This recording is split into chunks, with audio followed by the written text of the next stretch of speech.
السلام علیکم۔ 24 جولائی 2023 آخر ترکی اپنے تاریخ کے بدترین 100 سالہ دور سے نکل ہی آیا۔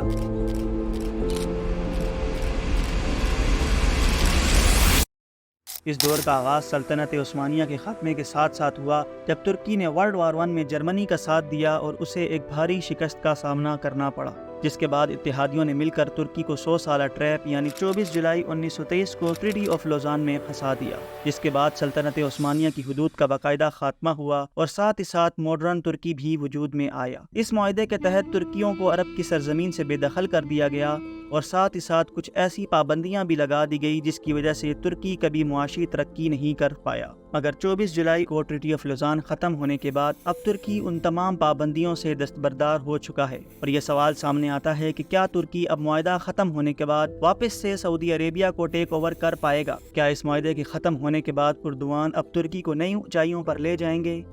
ایسا آپ نے بہت بار سن رکھا ہوگا، مگر کیا ایسا ہے بھی یا نہیں؟ کیا ٹریٹی آف لوزان سچ میں ختم ہوا ہے یا پھر یہ ایک محض جھوٹا خیال ہے؟ اور یہ صرف میں ایسا ہی نہیں کہہ رہا، بلکہ یہی سب کچھ تو جانیں گے آج کی اس ویڈیو میں۔ The first signature to the historic treaty is Mr. MacDonald on behalf of Great Britain. Something important came up. He brought up the Treaty of Lausanne and the need for an update. President Recep Tayyip Erdogan has dominated the Turkish politics for the last 2 decades. Söylüyor şarkılarımız.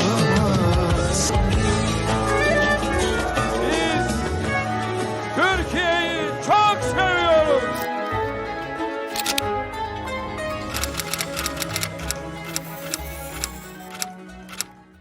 تو friends, آج سے کچھ دن پہلے 24 جولائی 2023 کو ترکی کا 100 سالہ معاہدہ treaty of Luzon ختم ہوا۔ ایسا آپ کو لگ رہا ہوگا، مگر ایسا ہے نہیں۔ اس کے بارے میں ہم ویڈیو میں آگے بات کریں گے، مگر پہلے یہ کہ اسی معاہدے کے تحت ترکی پر معاشی پابندیاں لگا دی گئیں اور ترکی کو ایک اسلامی ریاست سے ایک سیکولرزم ریاست بنا دیا گیا، جس کا صحرا مصطفیٰ کمال اتا ترک کے سر پر سجتا ہے۔ کچھ لوگ اسے ماڈرن ترکی کا بانی بھی سمجھتے ہیں اور کچھ لوگ اسے ایک اسلامی ریاست کو مسمار کروانے والا قصوروار، مگر مدعا یہ نہیں ہے۔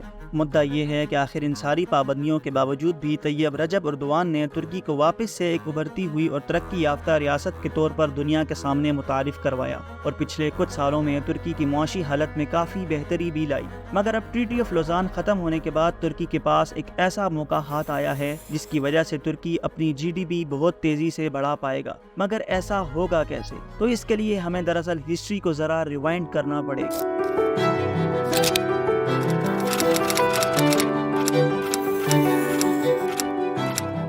تو فرینڈز، سال تھا 1914، جب جرمنی، آسٹرو ہنگری اور الائز کنٹریز کے درمیان ورلڈ وار 1 لڑی جا رہی تھی، اور انہی سب کچھ کے بیچ میں انٹری ہوتی ہے سلطنت عثمانیہ کی۔ خلافت عثمانیہ نے ورلڈ وار 1 میں جرمنی کا ساتھ دینے کا فیصلہ کیا، کیونکہ بدلے میں جرمنی نے عثمان بادشاہ کو رشیا کے کچھ حصے دینے کا وعدہ کیا تھا۔ مگر 4 سال جنگ لڑنے کے بعد جب ورلڈ وار 1 کا خاتمہ ہوا تو الائز کنٹریز نے جرمنی کو ایک بھاری شکست دے دی، جس کی وجہ سے خلافت عثمانیہ کو بھی اپنی سلطنت سے ہاتھ دھونے پڑے، کیونکہ وہ ورلڈ وار 1 میں جرمنی کا ساتھ دے رہا تھا۔ اب جیسے ہر جنگ کے بعد معاہدے کیے جاتے ہیں، اسی طرح ورلڈ وار 1 کے بعد بھی کئی معاہدے کیے گئے، جن میں سے ایک معاہدہ عثمان امپائر اور الائز کنٹریز کے درمیان کیا گیا، جسے ٹریٹی آف سیوریس بھی کہا جاتا ہے۔ یہی وہ معاہدہ تھا جس کے بعد باقاعدہ طور پر خلافت عثمانیہ کا خاتمہ ہوا۔ بہت سے لوگوں کو یہ لگتا ہوگا کہ ٹریٹی آف لوزان معاہدے کی وجہ سے خلافت عثمانیہ کا خاتمہ ہوا، مگر ایسا نہیں۔ وہ معاہدہ 2 سال بعد کیا گیا، جس کے بارے میں ہم ویڈیو میں آگے بات کریں گے۔ یہ معاہدہ ٹریٹی آف سیوریس 10 اگست 1920 میں فرانس کے شہر سیوریس میں کیا گیا، جس میں الائز کنٹریز نے خلافت عثمانیہ کو باقاعدہ طور پر ختم کر دیا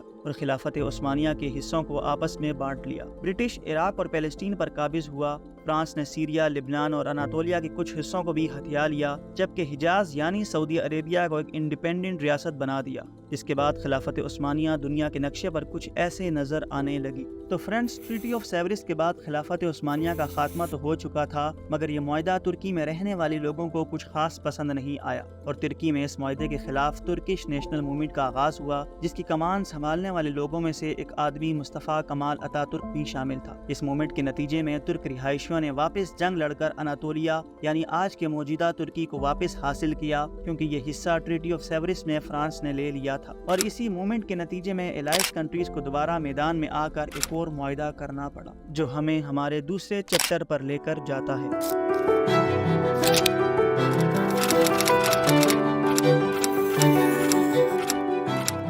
تو فرینڈس ٹریٹی آف لوزان دراصل ٹریٹی آف سیوریس کی رد میں ایک معاہدہ تھا جو ینگ ترکش ریولوشن کی وجہ سے ہوا، کیونکہ ٹریٹی آف سیوریس کو ترکش نیشنل موومنٹ نے کچھ خاص قبول نہیں کیا اور بغاوت کر دی، جس کے بعد ٹریٹی آف سیوریس امن معاہدہ بری طرح ناکام ہوا، جس کی وجہ سے الائز کنٹریز کو اس بغاوت کو روکنے اور خلافت عثمانیہ کی سرزمین پر پکڑ بنائے رکھنے کے لیے ٹریٹی آف لوزان سائن کرنا پڑا۔ یہ معاہدہ 24 جولائی 1923 کو سوئٹزرلینڈ کے شہر لوزان میں 7 مہینوں کی لمبی کانفرنس کے بعد قرار پایا، جس میں 17 ڈاکومنٹ اور 146 آرٹیکل شامل تھے۔ اس معاہدے کا اصل مقصد ترکی کی واپس بڑھتی ہوئی جدوجہد کو روکنا تھا، کیونکہ اس وجہ سے ترکی واپس اپنی زمین حاصل کر رہا تھا۔ اس معاہدے کے کچھ امپورٹنٹ پوائنٹس یہ ہیں۔ آرٹیکل 2.3 ماڈرن ترکی کی سرحدوں کو ڈیٹیل میں بریف کرتا ہے اور یہ بات باور کرواتا ہے کہ الائز کنٹریز نے ترکی کی سرحدوں کو ریکگنائز کر لیا ہے اور اب اس معاہدے کے بعد ترکی کا واپس سے نقشہ دنیا پر ایسا ہو گیا۔ آرٹیکل 142 میں بتایا گیا ہے کہ 30 جنوری 1923 کو جو معاہدہ ترکی اور گریس کے درمیان طے پایا گیا تھا اسے بالکل اسی طرح مانا جائے گا جیسے وہ اس معاہدے کا حصہ ہو۔ فرینڈس، دراصل 7 مہینے پہلے 30 جنوری 1923 کو ترکی اور گریس نے آپس میں ایک معاہدہ اپنی پبلک کو ایکسچینج کرنے کے لیے کیا تھا، جس کے تحت ترکی میں رہنے والے 10 لاکھ سے زائد آرتھوڈوکس کرسچن کو گریس بھیجا گیا اور بدلے میں گریس میں رہنے والے 5 لاکھ مسلمانوں کو بحفاظت ترکیس واپس لایا گیا۔ آرٹیکل 20-21 اس بات کو باور کرواتا ہے کہ ترکی کو اب قبرص کو برٹش کا حصہ ماننا پڑے گا اور قبرص میں رہنے والے ترک شہری اب گورنمنٹ کی شرائط کے مطابق برٹش نیشنلٹی بھی حاصل کر پائیں گے۔ اس کے علاوہ اس معاہدے کے فائنینشل کلوز کے مطابق ترکی سلطنت عثمانیہ کی طرف سے لیے گئے قرضوں کا جوابدار نہ ہوگا اور اس قرض کا بھی ترکی میں رہنے والے لوگوں پر کوئی اثر نہ ہوگا۔ اس کے بارے میں آپ ڈیٹیل میں پڑھ سکتے ہیں۔ ناظرین، شاید آپ انتظار کر رہے ہوں گے کہ میں ترکی پر لگائی گئی پابندیوں کے آرٹیکل کے حوالے دوں گا، جیسا ترکی اپنی سرزمین پر آئل اور گیس کی ڈرلنگ نہیں کر سکتا اور وہ آبنائے باسفورس سے گزرنے والے جہازوں پر ٹیکس بھی وصول نہیں کر سکتا، مگر میں ایسا کوئی حوالہ نہیں دوں گا کیونکہ اصل میں ایسا کوئی آرٹیکل موجود ہی نہیں ہے اور یہ سب محض ایک جھوٹی افواہیں ہیں۔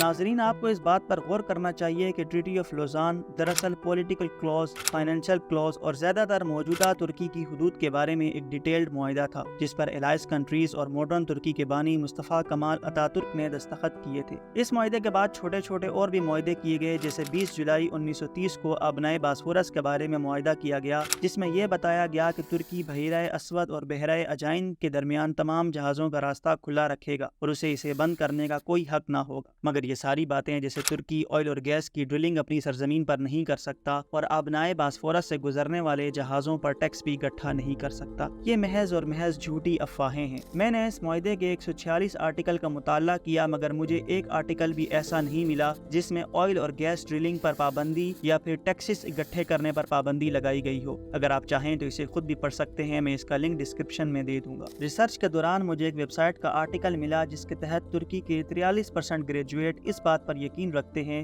کہ ٹریٹی آف لوزان کے علاوہ کچھ سیکرٹس ڈاکومنٹس بھی موجود ہیں جن کی وجہ سے ترکی ڈرلنگ اور ٹیکسز اکٹھا نہیں کر سکتا، مگر دراصل یہ بھی محض ایک کانسپریسی ہے۔ اس کے علاوہ سب سے ضروری بات کہ سب لوگ یہ سمجھتے ہیں کہ 24 جولائی 1923 کو کیا گیا معاہدہ ختم ہو جائے گا، مگر اس معاہدے میں کوئی بھی ایسا آرٹیکل موجود نہیں ہے جو اس بات کی گواہی دیتا ہو کہ یہ معاہدہ 100 سال بعد ختم ہو جائے گا۔ یہ بھی عرف عام میں پھیلائی گئی وہ باتیں ہیں جن کا حقیقت سے کوئی تعلق نہیں ہے، مگر ایک اور ایسا طریقہ ہے جس سے ترکی ان شرائط سے آزاد ہو سکتا ہے۔